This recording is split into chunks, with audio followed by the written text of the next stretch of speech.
안녕하세요, 몽봉사자입니다. 이번 영상은 규칙 10 스트로크와 어드바이스, 그 밖의 도움, 그리고 캐디에 관한 내용입니다. 이해가 잘 가지 않고 어려운 부분도 좀 있습니다. 이번 영상은 내용이 조금 길어질 수도 있지만 길이를 잘 조절해 보겠습니다. 잘 따라오세요.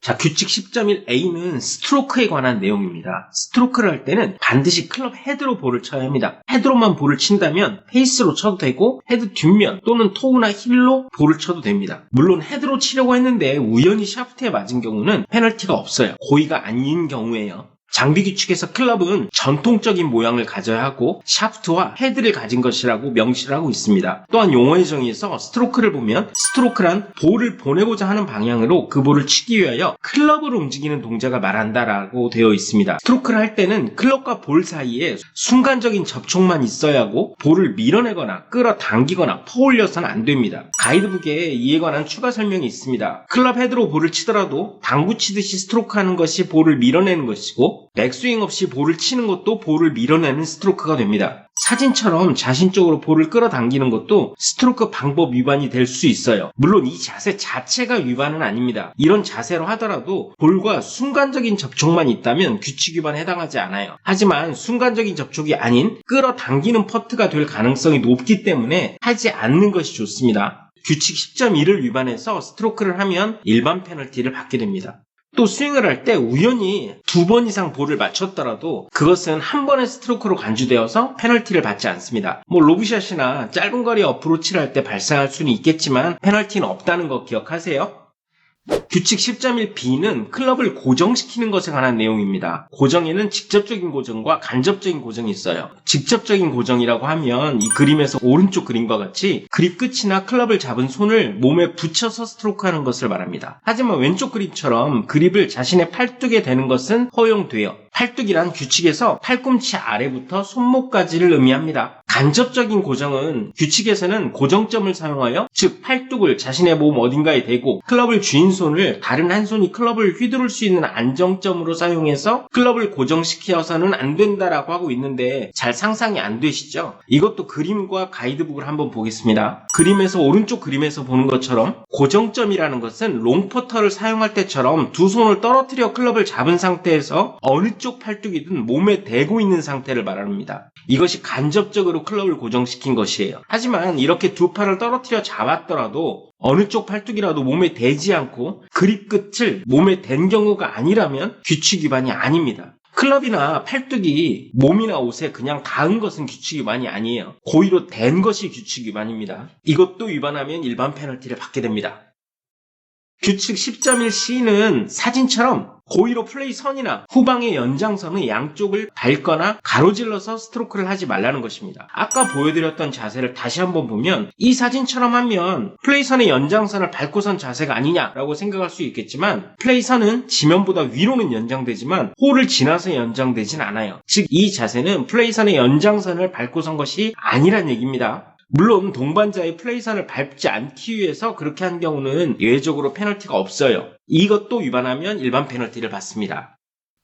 규칙 10.1d는 움직이는 볼에 스트로크를 한 경우 일반 페널티를 받는다는 내용입니다. 여기에는 예외가 많아요. 규칙 9.1b에서 말씀드린 대로 스트로크를 위한 백스윙을 시작한 후에 볼이 움직이기 시작했는데 그대로 스트로크하는 경우는 움직이는 볼을 친 것으로 간주되지 않습니다. 하지만 그 볼을 움직이게 한 원인이 플레이어라면 규칙 9.4b에 따라서 일벌타를 받게 되죠. 그리고 규칙 6.2b의 5항에 나오는 대로 티인 구역에서 티업한 볼이 티에서 떨어지고 있는 도중에 스트로크한 것도 페널티는 받지 않아요. 이때는 그 볼을 움직이게 한 것이 플레이어라고 하더라도 페널티를 받지 않습니다. 티인 구역에서는 그 볼에 스트로크하기 전까지는 그 볼은 인플레이 되지 않기 때문이죠.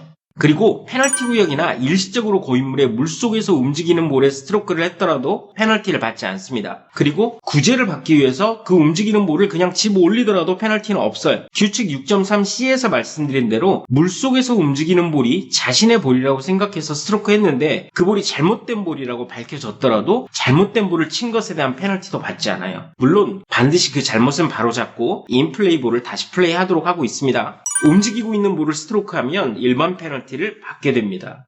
스트로크 플레이에서 본 규칙을 위반하여 스트로크를 한 경우 그 스트로크는 타수에 포함되고 플레이어는 2벌타를 받는다고 여기 마지막에 나오는데, 그럼 매치 플레이에서는 페널티가 없나? 라고 생각하실 수도 있지만, 일반 페널티는 매치에서 홀 패를 의미하는 것이기 때문에 타수에 포함될 것도 없잖아요. 그래서 스트로크 플레이에서는 움직이는 볼을 플레이한 경우 그 스트로크는 타수에 포함된다는 것을 명시하기 위해서 이 조항을 써둔 것뿐입니다.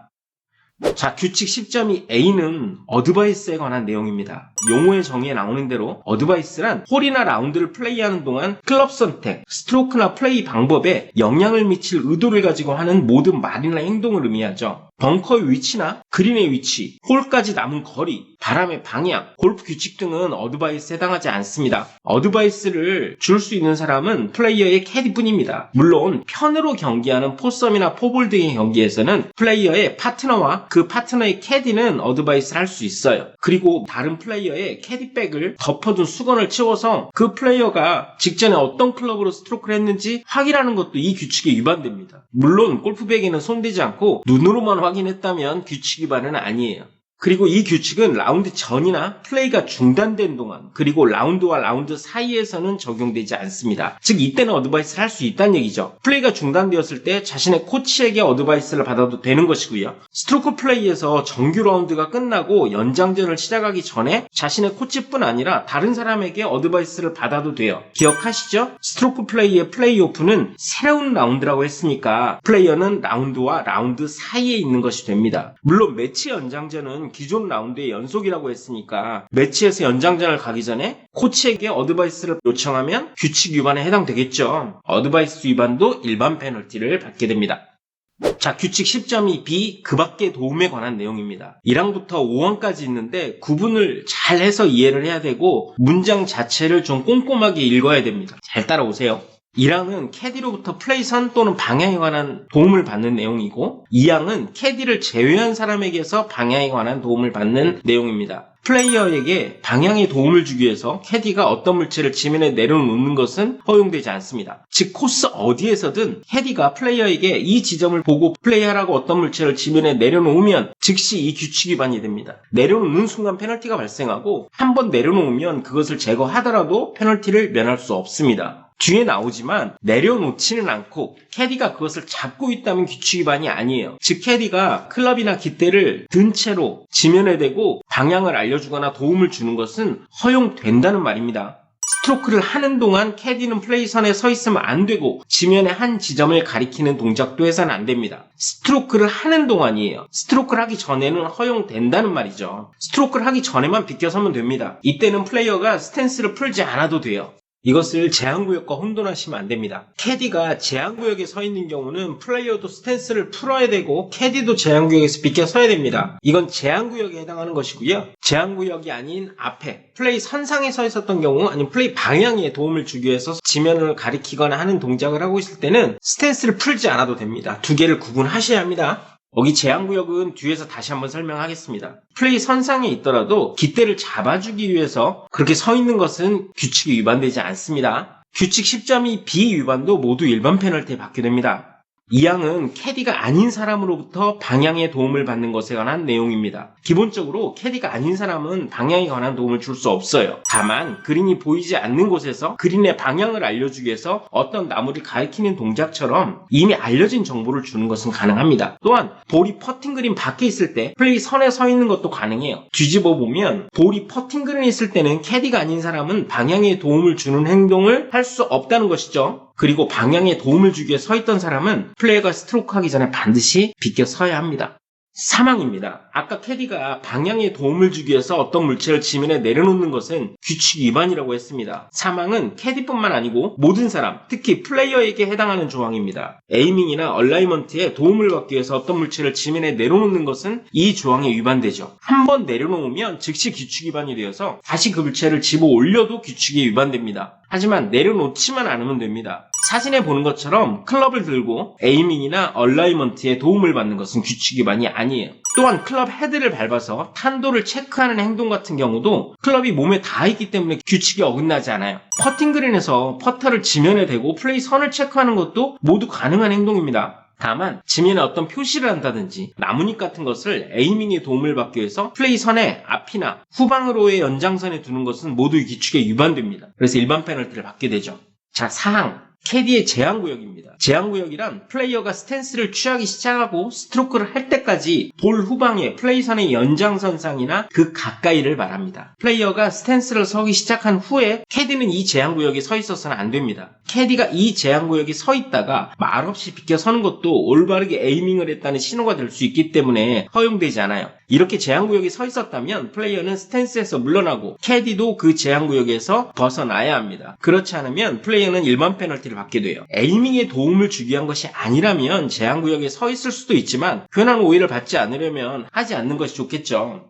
자, 5항은 물리적인 도움과 방해가 되는 것들의 제거에 관한 내용입니다. 플레이어는 다른 사람의 도움을 받는 상태에서 스트로크를 해서는 안 됩니다. 예를 들어서 캐디가 우산을 씌워준 채로 플레이어가 스트로크를 하거나 햇빛이나 바람을 막기 위해서 고의로 사람을 세워두는 행동은 규칙에 위반되는 것이죠. 우산을 씌워주고 있었다면 스트로크 할 때만 비껴서면 됩니다. 그리고 플레이어가 직접 우산을 쓰고 퍼트하는 것은 규칙에 위반되지 않아요. 규칙 10.3은 캐디에 관한 내용입니다. 캐디는 플레이어의 클럽을 운반, 이동, 취급하고 어드바이스를 주는 사람을 말합니다. 둘 중에 하나만 해도 캐디예요. 즉 어드바이스는 전혀 하지 않지만 플레이어의 클럽을 실은 카트를 운전하면 그 사람은 캐디예요. 또한 클럽의 운반, 이동, 취급 없이 어드바이스만 해도 그 사람은 플레이어의 캐디입니다. 하지만 그 밖에 물건을 가져다 주거나 먹을 것을 들고 따라다니는 사람은 캐디가 아니에요. 플레이어가 직접 카트를 운전하고 있는데 옆에 타고 있어도 그 사람이 클럽을 취급하지 않고 어드바이스를 하지 않는다면 캐디가 아니라는 말입니다. 캐디는 한 번에 한 명만 허용됩니다. 만약에 두 명의 캐디를 썼다면 각 홀에 모두 일반 페널티를 받아요. 예를 들어서 두 명의 캐디를 썼고 그렇게 전반 9홀을 마쳤다면 18개의 페널티를 받는다는 말이에요. 또한 9번 홀을 마친 후에도 캐디가 클럽을 취급하거나 어드바이스를 했다면 10번 홀까지 페널티가 추가되어서 20벌타를 받게 됩니다. 한 명의 캐디가 2명 이상의 플레이어들의 공동 캐디가 될 수 있습니다. 아마추어 라운드를 가면 한 명의 캐디가 4명을 도와주잖아요. 공동의 캐디를 쓴 경우에 캐디의 행동으로 페널티를 받는 것은 상황에 따라서 달라집니다. 당연히 어떤 플레이어의 지시가 있었고 그것이 규칙 위반에 해당된다면 그 위반은 그것을 지시한 플레이어가 받게 되겠죠. 누구도 그 행동을 특정하여 지시하지 않은 경우 그 행동은 그 볼과 관련된 플레이어를 위한 행동으로 간주된다. 이 말은 예를 들어보죠. 공동의 캐디를 쓰는 경기에서 어떤 플레이어의 볼 주변에 있는 풀을 캐디가 밟았어요. 지시하진 않았는데 이런 경우는 그 플레이어, 그 볼에 관련된 그 플레이어가 스트로크에 영향을 미치는 상태를 개선한 것이 되어서 일반 페널티를 받게 된다는 말입니다. 공동의 캐디를 쓰는 경기에서 일반 구역에 있는 볼을 캐디가 아무 생각 없이 집어 올렸는데 그 볼은 자신이 캐디를 하고 있는 플레이어의 볼이었어요. 이때는 규칙 9.4에 따라서 아무 이유 없이 볼을 집어 올린 것에 대해서 그 페널티는 그 볼의 플레이어가 받게 될 것입니다. 누구도 그 행동을 특정하여 지시하지 않았고 그 플레이어들의 볼 중에서 어떤 볼도 관련되지 않은 경우 플레이어들 모두가 페널티를 받는다. 이 말은 이해가 잘 안 되시죠? 이 말도 예를 한번 들어볼게요. 앞쪽의 플레이를 기다리면서 팀 구역 앞에 긴 풀을 캐디가 밟았어요. 이것은 플레이어의 볼 중에서 어떤 것에도 관련이 없죠. 이때는 모든 플레이어가 다 스트로크에 영향을 미친 상태를 개선한 것으로 페널티를 받게 되고요. 퍼팅 그린에 있는 홀의 자연적인 마모를 수리한 경우도 마찬가지입니다. 홀의 자연적인 마모는 퍼팅 그린의 손상에 해당되지 않기 때문에 수리할 수 없거든요.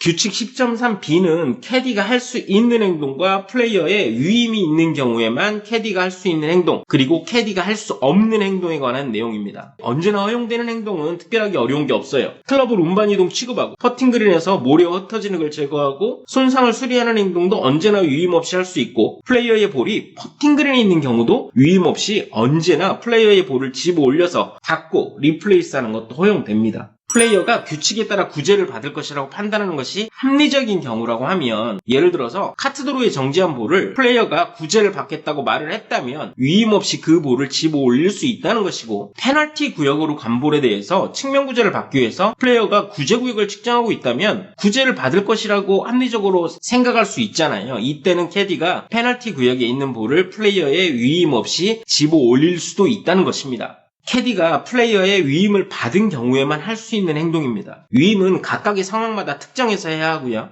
플레이어의 볼이 정지한 후에 악화된 상태를 복구하는 행동은 플레이어의 위임이 있은 후에만 가능합니다. 규칙 8.1D에 나오는 것처럼 다른 플레이어의 스트로크로 인해서 플레이어의 스탠스가 악화된 경우 그것을 다시 복구할 수는 있지만 그것은 플레이어가 위임했을 때만 그의 캐디가 할 수 있다는 것이고요.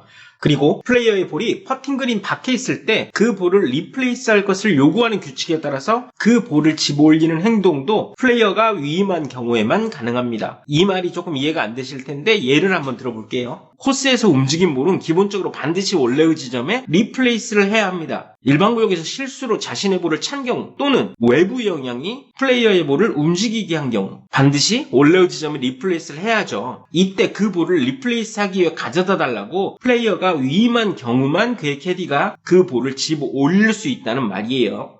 허용되지 않는 행동은 매치 플레이에서 상대방에게 컨시드를 주거나 상대방과 매치 스코어에 합의하는 행동, 그리고 캐디가 집어 올리거나 움직인 볼이 아닌데 캐디가 볼을 리플레이스하는 행동입니다. 규칙 14에서 나오지만 볼을 리플레이스 할 수 있는 사람은 플레이어와 그 볼을 집어 올리거나 움직인 사람만 가능하거든요. 또한 플레이어가 구제를 받을 때 캐디가 볼을 드롭하거나 플레이스하는 행동도 허용되지 않아요. 드롭이나 플레이스는 오로지 플레이어만 할 수 있습니다. 물론 편의 경기에서는 플레이어의 파트너도 드롭이나 플레이스하는 것은 허용됩니다. 구제를 받는 것을 플레이어에게 권할 수는 있지만 구제를 받는 것 자체를 결정하는 것은 플레이어만 할 수 있고요. 규칙 10.3c 캐디의 행동에 따른 책임은 플레이어가 지게 됩니다. 즉 캐디가 규칙 위반을 한 경우 그 페널티는 플레이어가 받는다는 것이죠. 플레이어가 특정한 사실을 인지하고 있는지 여부에 따라서 규칙의 적용이 결정되는 경우 플레이어의 캐디가 알고 있는 사실은 플레이어도 모두 알고 있는 것으로 간주된다 라고 했는데 이 조항은 예를 들어 설명할게요. 플레이어의 볼이 아웃 오브 바운드에 정지했어요. 갤러리 한 명이 그 볼을 코스로 던져주었고 그것을 캐디는 알고 있었습니다. 아웃 오브 바운드에 정지한 볼은 잘못된 볼이에요. 그 볼은 플레이할 수 없거든요. 캐디는 그걸 알고 있었어요. 캐디가 잠깐 클럽을 정리하고 있을 때 플레이어가 코스에 있는 볼을 그대로 플레이해버렸어요. 그의 캐디가 그것을 알고 있었기 때문에 잘못된 볼을 친 것에 대해서 플레이어는 일반 페널티를 받게 됩니다. 캐디가 알고 있는 사실은 플레이어도 알고 있는 것으로 간주되기 때문입니다.